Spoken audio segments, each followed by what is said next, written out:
This episode is brought to you by LinkedIn. Psst, healthcare pros, word's out, and it's too good to keep quiet. Look, LinkedIn is revolutionizing job hunting, making it possible to search by specialty, shift preference, and salary. Endless scrolling is out. Whether it's a mental health therapist or dental hygienist, finding the perfect role is faster and easier than ever. Head to linkedin.com/healthcare and start your search today. The Red Apple Media Podcast Network presents This is Protecting America. Now, here's Emmy-winning journalist Rita Cosby. And welcome to another edition of Protecting America. I am Rita Cosby. Well, some stunning developments in recent days as an unprecedented raid of a former president's home has taken place. I'm, of course, talking about the FBI swarming onto Mar-A-Lago, President Trump's Florida home. And joining us now to talk about all the big news and what this means is the great award-winning investigative journalist. He's also the founder of Just the News, John Solomon. John, great to have you here on the podcast. It's great to join you, Rita. You know, this is amazing. First off, what is your reaction to the fact that suddenly it's 30 agents from the FBI, armed agents, come on to a former president's home, a residence? This is unprecedented, it's historic, and it's surprising. Yeah, there's no doubt. This is a threshold we've never crossed before in American history. And of course, the initial perception a lot of people have, particularly those that support President Trump, that is, hey, this is like the banana republics. We don't have the current president try to arrest the opposition leader to get him off the stage. And the reason people feel that way is that they're actually prominent Democrats saying that is their goal, right? You have a Mark Elias, the guy who brought the Russia collusion stuff to the FBI through Christopher Steele and his Michael Sussman. He's out there saying, hey, this could nullify President Trump. So the Democrats are playing into the perception. Facts matter to you and I because we're journalists. We try to get to the bottom of the ground. What we have is a partial timetable. We're learning a lot, and all it does is beckon for more questions. And I think today, over the course of this week, each day you learn a little bit more. And I think when Merrick Garland got on the podium and said, hey, guys, we only talk about things through the court. We never talk about things in public on an ongoing case. I thought, well, that's the way the Justice Department normally works. But guess what? For 6 months, I watched Merrick Garland answer question after question in great detail about the January 6th investigation. Oh, yes, President Trump's not above the law. Oh, yes, it's the biggest thing we've ever done. We're doing this. We're doing that. We're glad we got this guy. We got to get that guy. So he did talk when it was okay among his core base of the Biden administration about January 6th. And then when there are questions about Donald Trump, oh, we abide by the law. We only talk through the courts. And that's just simply not true. That was my big impression about Merrick Garland. I think most people can go back and watch the clips the last 5 months. He talked endlessly about another ongoing investigation, not just this one. Yeah, and he could not stop talking when it was something that clearly was in favor with the Biden administration. I think about even after the Roe v. Wade, he came out and made a comment. But yet when there were threats to conservative Supreme Court justices, even Brett Kavanaugh having an assassin show up at his home, suddenly he's silent and he wonders why people think that maybe he's a political animal, John Solomon? Yeah, listen, I think everybody knows that the Attorney General in this day and era has a political side to him, no matter what the president is. We've come to expect that. And that's why 8 in 10 people in the Trafalgar poll recently released said that they now see a two-tiered system in America, two-tier system of justice. People do get treated differently based on their political affiliation, based on their closeness to elitism or the elites in America. That is the most troubling thing of the last 6 months. We're going to debate all the things about Trump and Biden, but the fact that at our core, the thing that made us a law and order society, that we believed everybody was treated blindly by the law, that is eroding before our very eyes. That may be the single greatest legacy of the last 6 years. We're changing Americans' trust in the judicial system that set us apart from the rest of the world. And I think Merrick Garland has helped set the tone for that by talking all the time about January 6th, but, I can't talk about Hunter Biden. I can't talk about Donald Trump, except I could talk about Donald Trump in the January 6th context. It's really interesting to watch him have a two-step. And the fact of the matter is most Americans remember this is a Texas two-step. Yeah. Are you seeing a double standard big time? Well, let's go back through history, right? We don't know what we don't know yet, but we know a lot more than we did because of the reporting I did this week.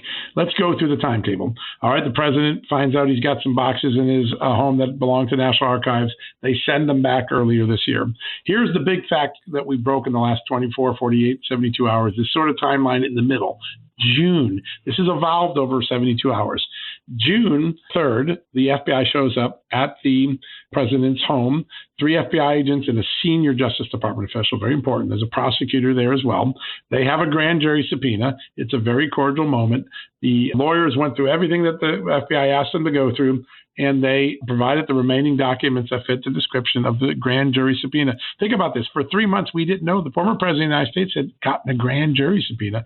But here's the big thing that happens there that most lawyers tell me is the big moment that shows a dual system of justice. President Trump said, hey, whatever you guys need, let me know. I want to help out. And then they say, well, if you're really serious about that, let's call your bluff. How about we go see your storage locker? And the president's lawyer said, yeah, no problem. Come on down. They gave them a free tour of the compound. They allowed them to go in the storage locker, even though the subpoena didn't require that. They signaled to action and word and cooperation. If you got any other issues, let us know. We want to work with you. A few days after that, the FBI comes and says, it'd be better to have a better lock on that storage locker. Sure, no problem. Here's a bigger lock. Secret Service installs that. Again, cooperative. A couple days after that, the Trump organization, which owns Mar-A-Lago, gets a request, a voluntary request. We would like to have the security footage that has covered that storage. No problem. We have nothing to hide. We'll give it to you. That is an unprecedented amount of cooperation under a subpoena that the president could have gone to court and challenged like he has others. He did it. 2 months pass, and all of a sudden, on August 5th, they're at the judge saying, we have to go raid the president, former president's home, which, by the way, is a big threshold to cross. And then 3 days later, they wait 3 days after they get the permission, and they show up. It's as though none of that cooperation before mattered. Every lawyer I've talked to, Democrat, Republican, law professor, they all say, listen, this doesn't seem right. Absent an exigent, extraordinary circumstance, there's no chance that the president wasn't going to keep continuing, and they should try to enforce the subpoena, go back, make another attempt. You don't just go raid because you want to. And here's the other thing. If it was an exigent circumstance, right, maybe there was something urgent, they got the warrant on Friday, they waited and yawned until Monday to execute it. They didn't seem to have a sense of urgency after they got the warrant. The legal experts thus far are very concerned by the way the Justice Department and the FBI act, and that includes a lot of Democrats like Alan Dershowitz and Jonathan Turley. They don't like this, even though they wouldn't vote for President Trump. Yeah, that's stunning when you talk about the timetable, that the warrant, you say, was signed, and now we know that it was by A.G. Garland. He basically said, yeah, he was overseeing it. So he signs the warrant on Friday. You're right. If it was so urgent, why suddenly send 30 agents at 6:30 in the morning, armed agents, and from by all accounts, why did they wait till Monday if it was so urgent? What is it? What do we know? And what was it, a bonfire that they were planning, or what's the deal, Listen, I asked this yesterday because in the last couple of days, every time I talk to someone, they'll say, all right, this timetable, if it's so important that you don't trust the president of the United States, you think he's going to get rid of something, destroy something, why don't you go there right after you get it? Oh, we were trying to orchestrate this so this would be low impact for the media, meaning the media wouldn't detect it. All right, so you're so lacking of concern. This is a government officials explaining this to me. You're so urgent, you got to get an unprecedented raid on the president of the United States, former president of the United States. But then you can wait 3 days because we want to manage the media manipulation of this. I don't get that. That's not how. Well, when a drug search warrant is issued, you know what happens? Like 10 minutes later, they're knocking on the door, right? There's something about the way the FBI has acted over the last 2 months, the Justice Department, that doesn't match the way they normally work. And I know Merrick Garland wants to believe, hey, we handle this like every other case. First, it's not like every other case. And secondly, his own words are contradicted by the facts that are now in the public record. Yeah, and it is stunning, as you know, to go into a former president's home and search, different areas, just even on the face of it. How could they ever think it would be low key? When I was hearing the Attorney General say, we wanted to be the least intrusive. I'm thinking, are you kidding me? You're going into the president's home. It's never going to be low key. To me, it's preposterous to say that. Yeah, exactly. And most pundits, even on the left, are scratching their head at that one. And listen, we have to understand. I know a few things about the search warrant.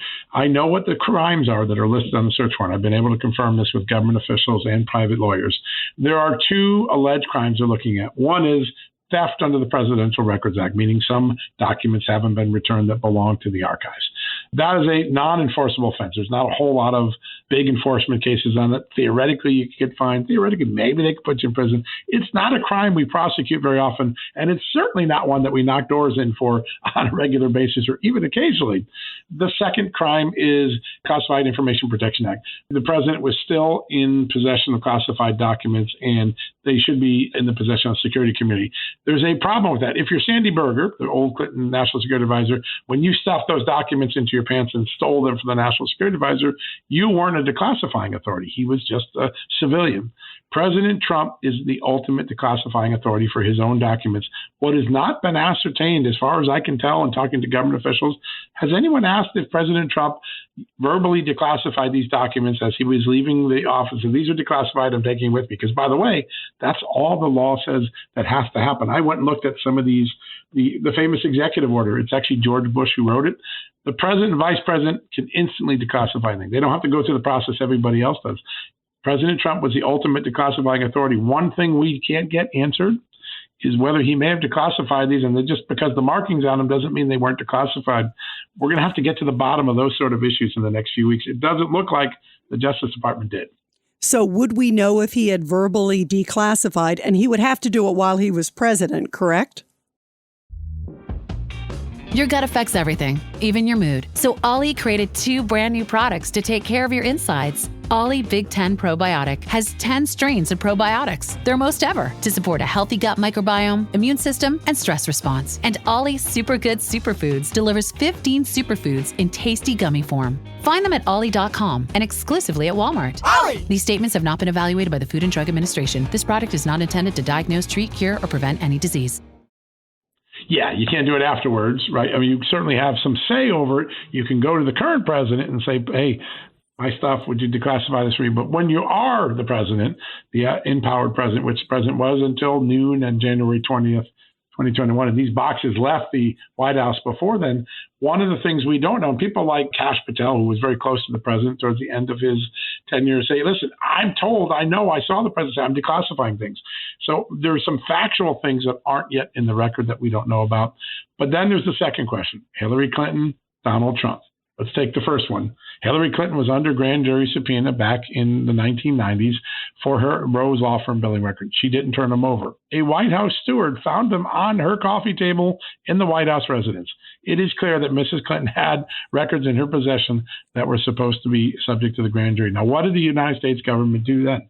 They didn't send 30 agents to the White House and search the White House unannounced with a search warrant.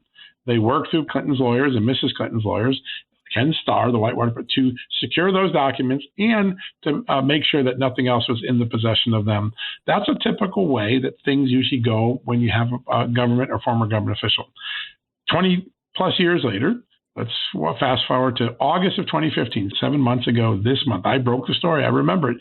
That Hillary Clinton's private email server had classified information on it. And here's the story. I went and got the clip the other day. It's so funny to remember this. When they found out, oh my God, Hillary Clinton has classified emails on a private server outside all of the protocols of the United States, easily hackable. Here's what the FBI said. Keep them. Give them to your lawyer. Put them on a thumb drive. Give them to David Kendall, your lawyer. We'll give him a safe, and he can keep them in your office. They didn't knock down Chappaqua and come barging in at 6:30 a.m. So if you want to judge the Justice Department and FBI on how they handled prior cases that have very similar overtures to this, a grand jury subpoena, President Trump got one. Hillary Clinton got one. Classified documents belonging to the U.S. government. Hillary Clinton had some. Donald Trump had some. Hillary Clinton got treated entirely different. And Senator Chuck Grassley just submitted over the last couple of days some questions to FBI Director Chris Wray. They're really thoughtful questions. One of them is, can you just explain for me why Hillary Clinton got treated this way? Donald Trump got treated this way, because they both seem to be in similar circumstances. I think that's a question a lot of Americans are asking. Yeah, there are so many people who just see this as overreach. And from a political standpoint, it seems to be backfiring too. And we've been seeing a number of people in the Republican Party. This has basically galvanized and united the Republican Party in so many ways. What's your reaction? Well, listen, I got to give credit to the Justice Department. They did something that hundreds of Republicans couldn't. They got Mitch McConnell and Donald Trump to agree on something. Mitch McConnell's out there defending President Trump. We used to call him Cocaine Mitch. the entire Republican Party has come together. And you know what? I think it's beyond just defending Donald Trump. I think the party that is the Republican Party is the party of liberty. At its roots, it values small government, protecting the individual's rights. And when they see one of the most powerful men in the world can't be protected from a raid that does seem to be questionable, that they're saying this. And a lot of the Republicans, they defend President Trump, but they add this language. If it can happen to him, it could happen to you and I. And I think at the end of the day, the unity goes beyond even just supporting Donald Trump. It's the mere idea that the president is sicking his Justice Department, or his administration is sicking the Justice Department, on the political opposition leader and over crimes that previously have been treated differently. I think that's why the Republicans are so united. Yeah, they're seeing a double standard. And also President Trump, who very well is not just a former president, he looks like he's going to be a future presidential candidate. Sure. He may announce sooner than later now, don't you think? It's possible, right? I mean, there's a lot of things that go into that equation. One of them is once you announce, you start spending your 2024 limited campaign funds in 2022. So he might wait on that. But listen, everyone who met with him for dinner earlier this week, I think Tuesday night or Wednesday night, he had a dinner up in New Jersey, and a lot of Congress people came back. I had several of them on my show the last couple of days. Claudia Tenney, Brian Babin, they're like, hey, listen, we don't want to spoil the president's announcement. If you ask me, he's in. So I think he left the impression he's coming in. But the official announcement date, that sometimes is driven by financial and fundraising considerations, legal considerations. But no matter what, at the moment this raid occurred, there is nobody in the Biden administration that can look with a straight face and say, we don't know that it's a very strong possibility he's going to run against Donald Trump. And in the meantime, the Biden administration, John Solomon, is acting like, oh, we don't know anything about it. You know, the president goes on vacation, makes it sound like he had no clue about any of this. Yeah. I know that's what he's saying, and that's what the White House is saying. I find that hard to believe. Yeah. So listen, I'm always a skeptic, so I don't trust anything anyone says. If my mother said, come to dinner, I say, why? Yeah. So I'm always, I always have this natural cynicism. I've done a lot of reporting on this. I believe from the reporting I've done, including people have no reason to protect the president. They're neutral on this. I don't think the president was told. I think there was an intentional effort to make sure he would have plausible deniability, didn't know about something that was happening to his chief political rival. It's likely, this is what normally happens, according to people who are there and what people are telling me. The Justice Department probably told the White House counsel. The White House counsel probably made the decision, you know what? Until this becomes a need-to-know thing, I don't think we tell the president because then he's knowing about something happening to his rival. I think that discipline probably happened here. The Democrats know if they're lying about this, that in 6 months when Republicans are in charge, they're going to find out. I think from all the reporting I've done, including talking to people at the Justice Department, I don't think any notification went beyond the White House counsel's office. But listen, we'll keep trying to find that answer and nail it down. We have FOIA. We have a lot of things that we can use to find out in the future. Is your impression that what they're looking for is, and I'm talking about obviously DOJ and FBI, are they looking for a single document? Are they looking for certain documents? And what about this word of a mole? Yeah, listen, I don't think I'd use a mole or confidential human source based on what I've been told. And that same story, by the way, that claimed that there was a confidential human source mole also made the claim that Merrick Garland was out of the loop. And we saw that to be knocked down in the last few days with Garland saying, hey, I did approve this. So when you see a story and one of the big facts are wrong, and you got to take a deep breath and say, well, maybe nothing else is right. What I've reported from multiple sources that I trust and have been accurate over years for me is that around the time that the grand jury subpoena was executed, the Justice Department FBI came into information from a human, a witness, you can call him whatever you want, source, mole, witness, but probably not a confidential human source on the FBI's payroll. That, hey, I think he still has some documents. This is where he would typically store them. They drop the subpoena. They get some things back. All right, that seems to be proof that he still has some more documents left.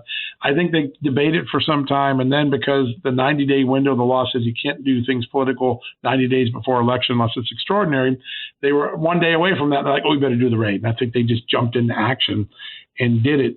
But I think there is some human testimony, somebody calling into question the idea that maybe the president has intentionally some other things. What argues against that is, well, the president had come look, go in my locker. You don't even need me. I won't even show up. Just go to the locker. Someone's doing that. You think that they would be very careful not to make that offer. And there's also agents are trained, consciousness of guilt. Did the president exhibit consciousness of guilt? What I heard is the president was like, I don't care if there's anything left, take it, go get it. I don't care. So I think the big question we're all going to face over the next week or two or three is Did the FBI, when they made their search warrant application, which, by the way, is probably not going to be released immediately, did they tell the judge everything? Judge, we think he has documents. We got this witness saying this. We did a subpoena. Did they tell him, the president brought us in and told us he can go anywhere, and we searched this place cooperatively, without any objection from the president just a couple months ago? It'll be very interesting to see if that magistrate judge has that level of information. Absolutely, because otherwise, why was it so chaotic suddenly? If somebody's acting like, hey, come on in. When do you think we might get those documents? We know that the White House what's your timetable? There's going to be enormous pressure, starting with lawsuits and requests made by the New York Times, Judicial Watch, Tom Fitton, and others to force that out. Typically, the FBI affiant thing often can be withheld for weeks or months, or at least until someone's charged. They can argue that it's an ongoing investigation. It'll be interesting in this case. And one thing that might trigger it, if the judge now has read some of the press accounts like, hey, wait a second, what's this June 3rd thing? He can do a thing called a show cause hearing. Call everybody together and say, listen, I've made my decision on X, and now I'm hearing Y. I want to know what's really going on. And that could lead to a decision by the judge to release more than just the search warrant itself. The search warrant's going to basically say we're going to search all these premises for box, and here are the statutes that are involved. And we pretty much know what that is. It's that affidavit that becomes so important. And remember, the reason that so many people are distrustful, it was the affidavit in support of the FISA warrants. The reason why we need to get these FISA warrants to Pierce, Carter, Page's privacy and investigate the Trump organization, it was those search warrant applications where there were grave omissions, falsities and grave omissions. And the search warrant system works on an honor system. You got to tell the judge everything. And given there's a history of the FBI not doing that, that's why so many people want to fight for that. It'll be very interesting to see where the judge ends up on this. It's also be interesting to see, does the judge stay on this case? And why is that? Well, in the year before he became a judge in 2018, a magistrate, he put out a Facebook post directly challenging the moral fiber of President Trump. He actually said President Trump had no morality when compared to a guy like John Lewis. That is a statement of bias that most judges probably would step aside from. He didn't in this case. But 6 weeks before it, he did. He actually stepped out of a case where Donald Trump had sued Hillary Clinton, claiming he was wronged in the Russia collusion case. And in that case, the very same judge, the magistrate, Judge Bruce Reinhart, said, you know what? I can't guarantee my impartiality. I'm asking, formally withdrawing. And he withdrew just 6 weeks before he signed this warrant. A lot of people are looking at saying, I don't understand this. And I think the judge himself is going to face some questions over the next few weeks as well. There are some serious questions, just like you said. I mean, if he recused himself there, certainly on something like this, it should have been a big neon sign. Yeah, you're exactly right. And these are the questions. Listen, we learned in Russia collusion, what you often see at first isn't what you get, particularly in this era of misinformation and leaks that sometimes aren't true. I think we all have to wait and keep gathering facts and then make an educated decision after we get a little bit more information. We kind of know what we need now, right? We have a search warrant application, judges conflict. What did they find at the compound? What are the crimes? We'll keep scratching at that, but everyone should stay calm. This is going to take some time. And I think over time, we're going to get an honest answer. We'll force it out. Congress has its ability to get its answers. And then we'll be able to make a much better educated decision. It's just so hard right now in the emotion of this moment to say this is totally wrong or this is totally right. I think we got to get those facts and then we can judge them. We've been through this with Russia collusion. I think we'll get through this and find the truth at some point. Yeah, let's hope so, for obviously justice for this president, justice for America, and so people have faith in all of these agencies involved, because right now we're scratching our heads. There's a lot of questions. John Solomon, so great to have you here, the great investigative journalist, founder of Just the News, and you have broken so many great scoops on this, and we are so glad to have you here on this podcast, Protecting America. Thanks so much, John Solomon. My pleasure. Great to always join you, Rita. And everybody, I'll be back soon with another great edition of Protecting America. And of course, you can catch me every weeknight, 10 p.m. to midnight on the legendary WABC Radio. This is Rita Cosby, and thanks for all you do to protect America.